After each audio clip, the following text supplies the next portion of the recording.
সমস্ত নবীরা আল্লাহকে দেখার জন্য পেরেছেন। ঈসা রূহুল্লাহ আল্লাহকে দেখার জন্য পেরেছেন। মূসা কালিমুল্লাহ পয়গম্বর তিনি আল্লাহকে দেখার জন্য পেরেছেন ছিলেন। তিনি তুর পার পর্বতে বলেছেন রব্বি আরনি। আল্লাহ বলে দিলেন মূসা আমি তোমার সাথে দেখা করতে পারবো না, লান তারানি তোমার সাথে আমার দেখা হবে না, কিন্তু আমার নবী আপনার নবী কামলেওয়ালা নবী মুহাম্মদ রাসূলুল্লাহ সাল্লাল্লাহু আলাইহি ওয়াসাল্লাম তিনি আল্লাহর দরবারে গিয়েছেন, দেখা হয়েছে, কথা হয়েছে, জোরে কি বলা যাবে না সুবহানাল্লাহ। যারা বলে মেরাজ হচ্ছে স্বপ্ন, স্বপ্নে যদি মেরাজ হচ্ছে, নবীর স্বপ্ন আর আপনার স্বপ্ন এক না। নবীর স্বপ্ন আর আপনার স্বপ্ন এক না। নবীজি ঘুমায় থাকে আর নবীজি ঘুমের মধ্যেই আর আপনার স্বপ্ন হলো আপনি নারায়ণগঞ্জের বনফুলের মিষ্টি খাচ্ছেন, ঘুমের ভিতরে সব দেখেন মুখের মধ্যে তুলা, ঠিক না? এই স্বপ্ন আর নবীর স্বপ্ন এক না। তবে নবীজি মেরাজ শরীফে গিয়েছেন। সুবহানাল্লাযী আসরা বিআবদিহি লাইলাম মিনাল মাসজিদিল হারাম। আসরা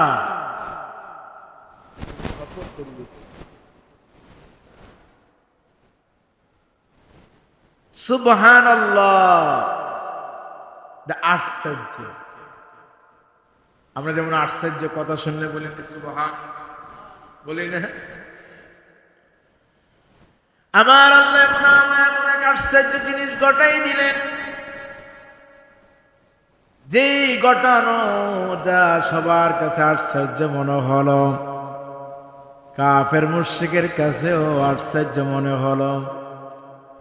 এই জন্য আমার আল্লাহ কোরআনুল কারীমে প্রথম আলোচনা করে দিলেন সুবহানাল্লাযী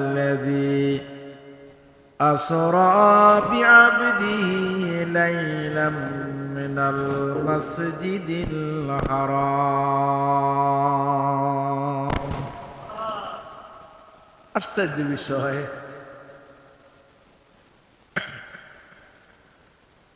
কেমন আশ্চর্যের বিষয় একটু পরে বলি। শুধু এতটুকু বলবো, আল্লাহ পাক নবী রাসূল সৃষ্টি করেছেন অনেক। কেউ বলেছে 2,24,000, কেউ বলেছে 1,24,000, কম বেশি হতে পারে। তবে 25 জন নবীর কথা কুরআনুল কারীমে আছে। এর ভিতরে অন্যরকম নবী, অন্যরকম পয়গম্বর মূসা আলাইহিস সালাতু ওয়াস সালাম।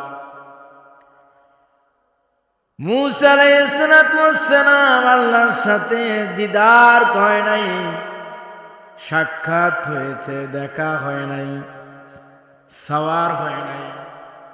কিন্তু আশ্চর্যের বিষয় হলো এখানেই মূসা কালিমুল্লাহ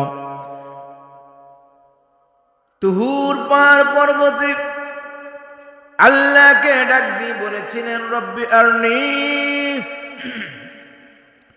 আল্লাহ আমি আপনাকে দেখতে চাই। আল্লাহ তখন বললেন লান তারানি, আমাকে তুমি দেখতে পারবা না, দেখা সম্ভব নয়, কারণ ওই রকম চক্ষু এখনো তোমার তৈরি আমি করি নাই। সুবহানাল্লাহ বলেন। কিন্তু আমার নবী, আপনার নবী এমন একজন নবী, যেই নবীকে কাউকে আমার আল্লাহ দাওয়াত দিয়ে নেয় নাই, একমাত্র আমার নবীকে মেরাজ শরীফে দাওয়াত দিয়ে নিয়েছেন। সুবহানাল্লাহ বলেন।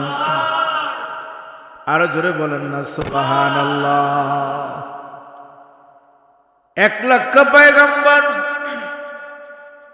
1,24,000 পয়গম্বর কম বেশি হতে পারে। কোন নবী আল্লাহর দরবারে যায় নাই, একমাত্র আমার নবী গিয়েছেন। এটাই হলো আশ্চর্যের বিষয়। সমস্ত নবীরা দাওয়াত দিয়েছেন লা ইলাহা ইল্লাল্লাহ, আল্লাহ ছাড়া কোনো মাবুদ নাই। মুসা কালিমুল্লাহ দাওয়াত দিলেন, ঈসা রুহুল্লাহ দাওয়াত দিলেন, ইব্রাহিম খলিলুল্লাহ দাওয়াত দিলেন, সমস্ত নবী রাসূলরা দাওয়াত দিলেন আল্লাহ এক, আল্লাহ ছাড়া কোনো মাবুদ নাই। কিন্তু কেউ আমার আল্লাহকে দেখে নাই, না দেখে দেখে দাওয়াত দিয়েছেন। কিন্তু বন্ধুরা আমার, বাবারা আমার, একমাত্র সমস্ত নবীকে যদি প্রশ্ন করা হয়, আপনি দাওয়াত দিয়েছেন লা ইলাহা ইল্লাল্লাহ, আল্লাহ ছাড়া কোনো মাবুদ নাই, এখন আপনি বলেন তো, আপনি যে আল্লাহর দাওয়াত দিয়েছেন আল্লাহ ছাড়া কোনো মাবুদ নাই, আপনি কি আল্লাহকে দেখেছেন কিনা? একটি বাক্য জবাব দিয়ে দিবে সবাই, না না না, আমরা আল্লাহকে দেখি নাই, তবে আমরা ওহির মাধ্যমে শুনেছি আল্লাহ এক, আল্লাহ দ্বিতীয় আল্লাহ আছেন।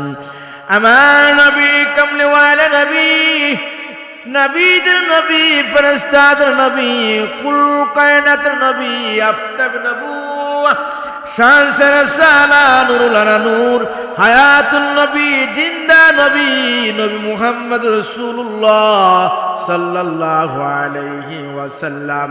এই নবীকে আমার আল্লাহর দাওয়াত দিয়েছেন, দ্বীনের দাওয়াত দিয়েছেন।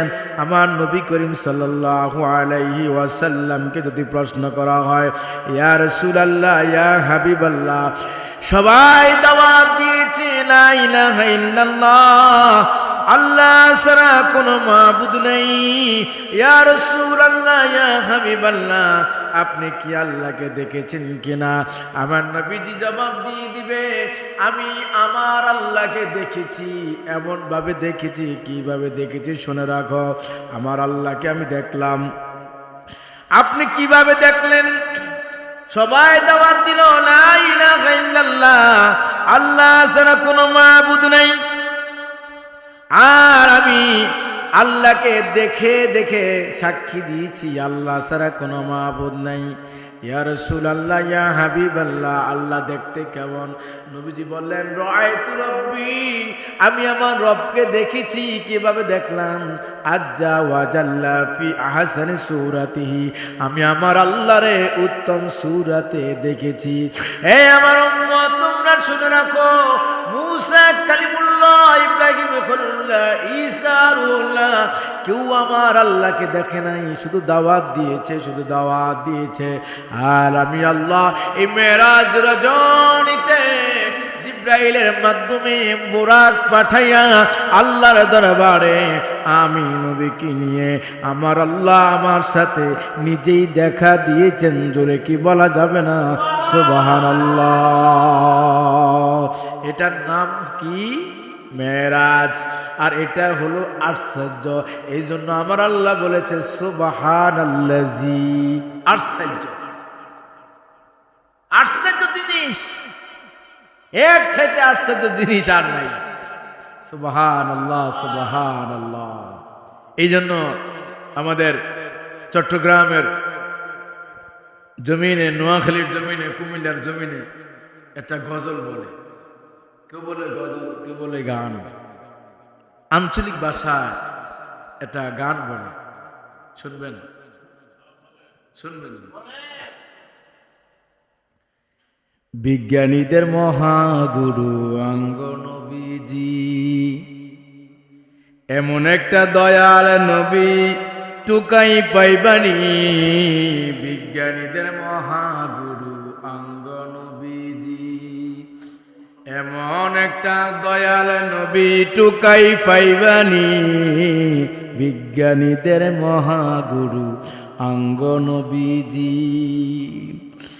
বিজ্ঞানীরা রকেট যুগে চাঁদের দেশে যায়, ওরে অঙ্গ নবী রকেট ছাড়া মেরাজেতে যায়। বিজ্ঞানীরা রকেট যুগে চাঁদের দেশে যায়, ওরে অঙ্গ নবী রকেট ছাড়া মেরাজেতে যায়।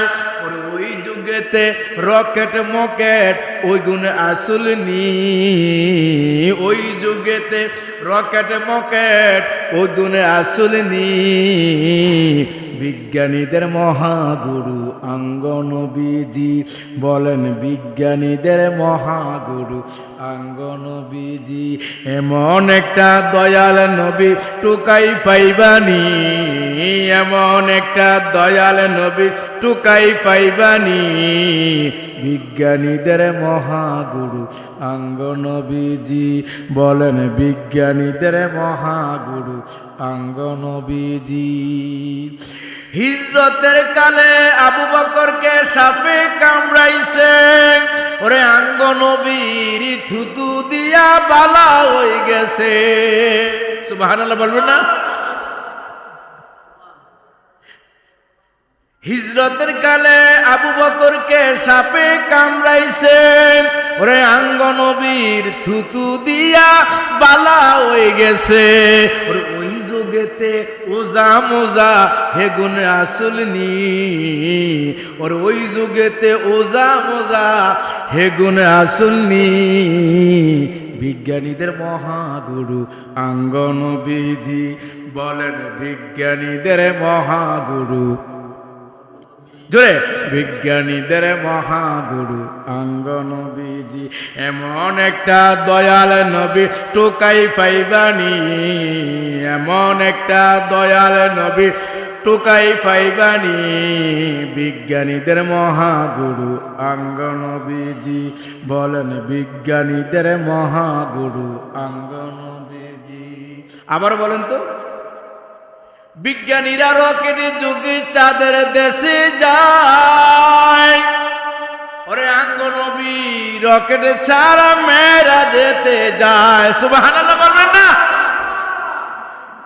বিজ্ঞানীরা রকেটে যুগে চাঁদের দেশে যায়, ওরে অঙ্গ নবী রকেটে ছাড়া মেয়েরা যেতে যায়, ওরে ওই যুগেতে রকেট মকেট হেগুন আসলনি, আর ওই যুগেতে রকেট মকেট হেগুন আসলনি, বিজ্ঞানীদের মহাগুরু অঙ্গ নবীজি, বলেন বিজ্ঞানীদের মহাগুরু অঙ্গ নবীজি। এমন একটা দয়াল নবী টুকাই পাইবানি, বলেন এমন একটা দয়াল নবী টুকাই পাইবানি, বিজ্ঞানীদের মহাগুরু অঙ্গ নবীজি, বলেন বিজ্ঞানীদের মহাগুরু অঙ্গ নবীজি। কথা কি বুঝতে পেরেছেন কিনা বন্ধুরা আমার? বাবা আমার, রকেট যুগে চাঁদের দেশে যায় বিজ্ঞানীরা, রকেট পাঠায় দেয়, কিন্তু আমার নবী আল্লাহর দরবারে গিয়েছেন, রকেট লাগে নাই, হেলিকপ্টার লাগে নাই, অন্য কোনো কিছু লাগে নাই, তেল লাগে নাই, সিএনজি লাগে নাই, কোনো কিছু লাগে নাই। আশ্চর্যভাবে আল্লাহর দরবারে গিয়েছেন। এই জন্যই তো আমার আল্লাহ বলেছেন সুবহানাল্লাযী, আশ্চর্য জিনিস আসরা ভ্রমণ করাইছেন, অন্য কোন নবীকে ভ্রমণ করান নাই, কিন্তু আমার নবীকে ভ্রমণ করার কারণ কি? আমার নবী উম্মে হানির ঘরে ঘুমায়া রইছে, আমার আল্লাহ উম্মে হানির ঘর থেকে সুন্দর করে আমার আল্লাহ আল্লাহর দরবারে আমার নবীকে নিয়ে আল্লাহর সাথে দিদার হয়ে গিয়েছে। এই জন্য আমার নবী বলে, উম্মত ও উম্মত তোমরা শোনো, সমস্ত নবীরা আল্লাহকে দেখার জন্য পেরেছেন, ঈসা রুহুল্লাহ আল্লাহকে দেখার জন্য পেরেছেন, মুসা কালিমুল্লাহ পয়গম্বর তিনি আল্লাহকে দেখার জন্য পেরেছেন ছিলেন। তিনি তুর পার পর্বতে বলেছেন রব্বি আরনি, আল্লাহ বলে দিলেন মুসা আমি তোমার সাথে দেখা করতে পারবো না, লান তারানি তোমার সাথে আমার দেখা হবে না, কিন্তু আমার নবী আপনার নবী কামলেওয়ালা নবী নবী মুহাম্মদ রাসূলুল্লাহ সাল্লাল্লাহু আলাইহি ওয়াসাল্লাম তিনি আল্লাহর দরবারে গিয়েছেন, দেখা হয়েছে, কথা হয়েছে, জোরে কি বলা যাবে না সুবহানাল্লাহ। আমার ভাইরা আমার বন্ধুরা খুব মনোযোগ,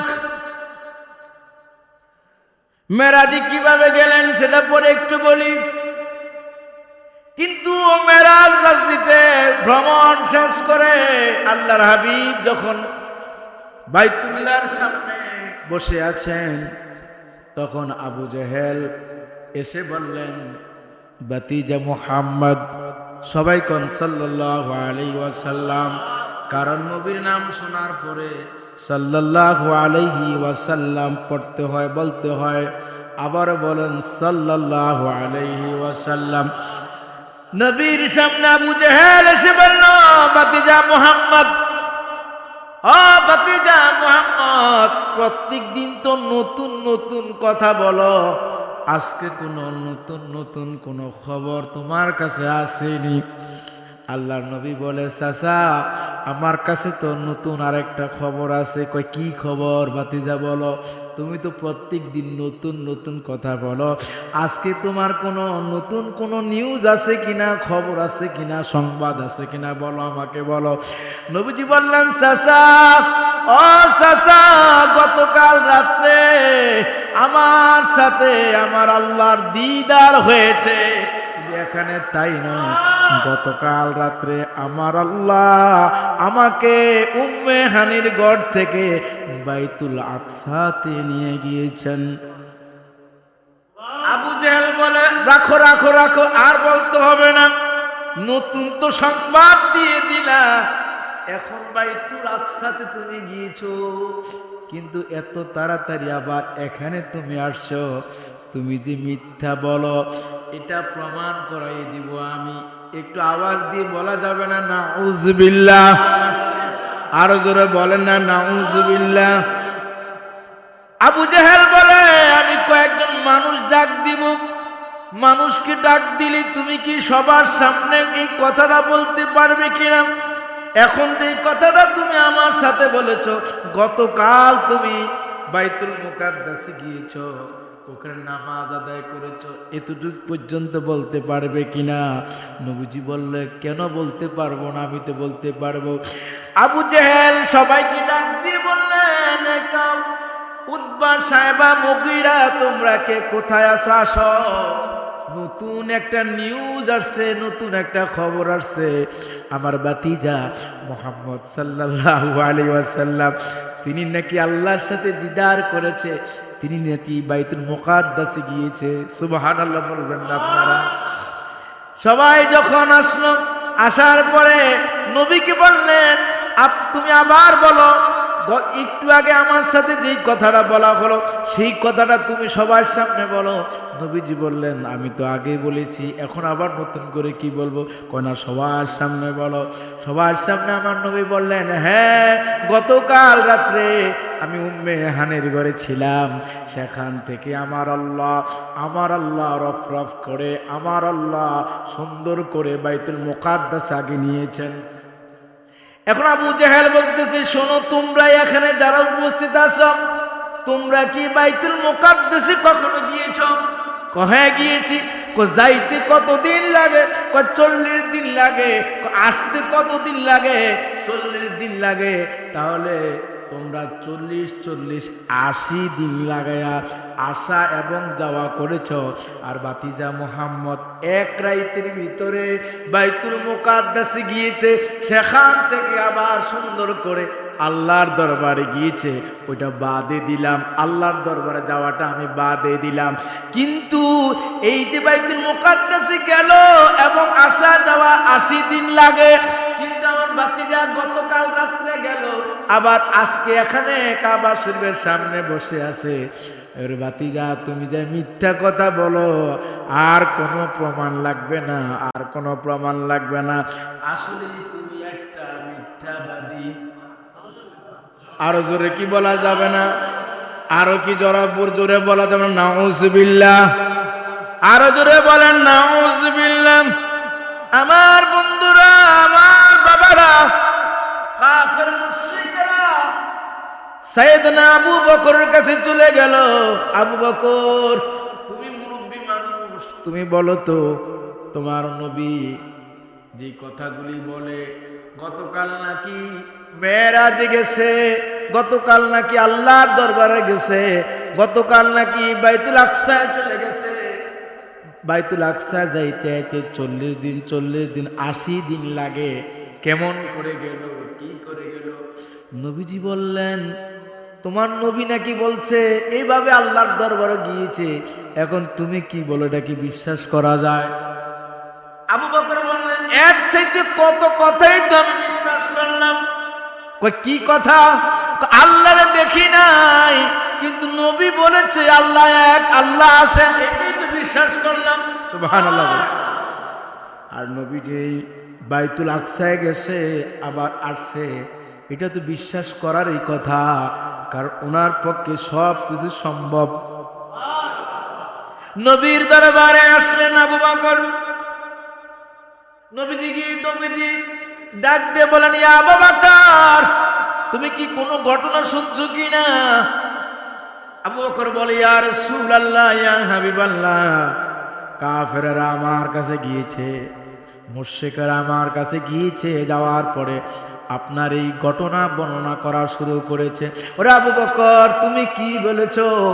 আমি বলেছি, ইয়া রাসূলুল্লাহ, ইয়া হাবিবাল্লাহ, আপনি যা যা বলেছেন সত্যি বলেছেন, কখনো মিথ্যা কথা আপনার কাছ থেকে পাই নাই।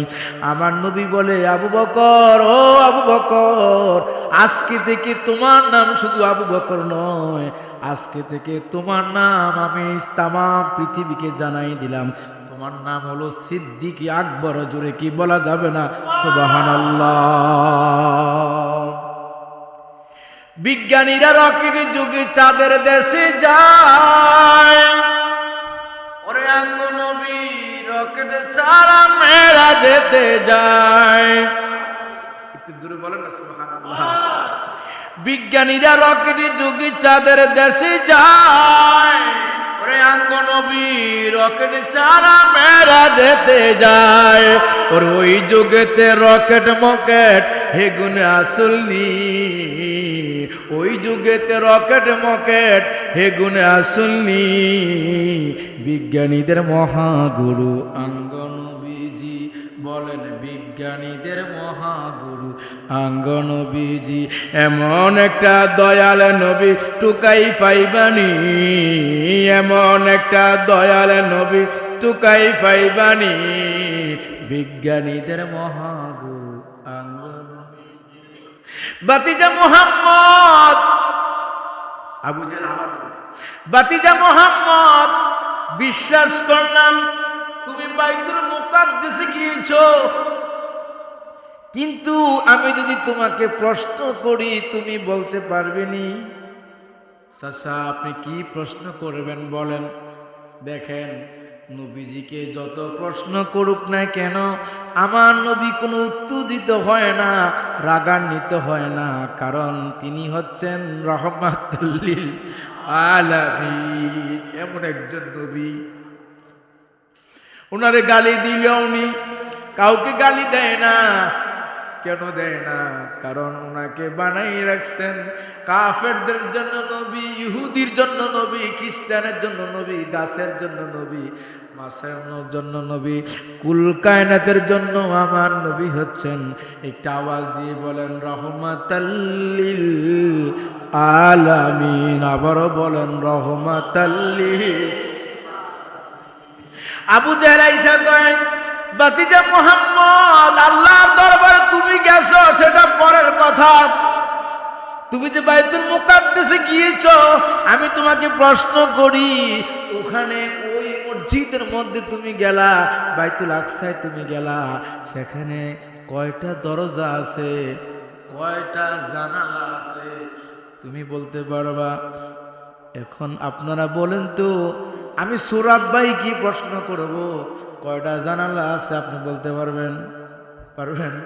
এই মসজিদের মধ্যে কয়টা দরজা আছে হয়তো একটু সময় লাগতে পারে, বই নিয়ে আসতে হবে। হ্যাঁ, কয়টা জানালা আছে? আমি এতদিন ধরে খতিবগিরি করি, আমি তো নিজে বলতে পারবো না আজ পর্যন্ত কয়টা জানালা আছে, বলা সম্ভব নয়। কিন্তু আমার নবী কামলেওয়ালা নবীকে যখন প্রশ্ন করা হলো, আবু জেহেল প্রশ্ন করলো, বাইতুল আকসার মধ্যে কয়টা জানালা, কয়টা দরজা আছে, তুমি যদি বলতে পারো তাহলে বুঝতে পারবো তুমি ওখানে গেছো। সুবহানাল্লাহ। বলেন তো, আমার নবীর পক্ষে বলা সম্ভব কিনা? আওয়াজ দিয়ে বলুন সম্ভব কিনা, আরো জোরে বলুন সম্ভব কিনা। আমার আল্লাহকে ডাক দিলেন নবী, আমার আল্লাহকে ডাক দিয়ে বলেন আল্লাহ, ও আল্লাহ, আবু জেহেল, উতবা, সাইবা, মুগীরা আমাকে প্রশ্ন করেছে বাইতুল মুকাদ্দাসে কয়টা জানালা আছে, কয়টা দরজা, আবার কয়টা সিঁড়ি, কেমনে আমি জবাব দেই। আমার আল্লাহ ডাক দিয়া কয় জিব্রাইল, ও জিব্রাইল, বাইতুল মুকাদ্দাসের পুরাটা মসজিদে আকসা সুন্দর মতো তুমি তোমার হাতের মুঠায় করে নিয়ে যাও। সুবহানাল্লাহ বলেন না। সুন্দর করে জিব্রাইল বাইতুল আকসা সুন্দর করে তুমি এই মসজিদখানা নিয়ে যাও আমার নবীর সামনে। যেই মাত্র আবু জেহেল প্রশ্ন করেছে, প্রশ্ন করার সাথে সাথে আমার নবী কয়টা জানালা, কয়টা দরজা, কয়টা সিঁড়ি, কতটা কি আছে, সমস্ত বর্ণনাগুলি দেখে দেখে দেখে দেখে বলা শুরু করে দিলেন। তখন আবু জেহেল বলে উঠে কয়, তুমি তো জাদুঘর। আরো জোরে বলেন না কি, আরো জোরে বলেন কি, জাদুঘর বললেন। তুমি বাইতুল মুকাদ্দাসে এতটা জানালা, এতটা দরজা তুমি বলছো। আমার বন্ধুরা, আমার বাবারা, এই জন্য তো আমার আল্লাহ বলেছেন সুবহানাল্লাযী। সুবহানাল্লাহ মানে আশ্চর্য জিনিস, আশ্চর্য। ও বন্ধুরা আমার, বাবার আমার, তাহলে বোঝা গেল আমার নবীর দিয়া আশ্চর্য জিনিস বানাইলেন। সেটা হলো মেরাজ রজনীতে জিব্রাইলের মাধ্যমে বুরাক পাঠাইয়া আল্লাহর দরবারে আমি নবীকে নিয়ে আমার আল্লাহ আমার সাথে নিজেই দেখা দিয়েছেন। জোরে বলুন সুবহানাল্লাহ।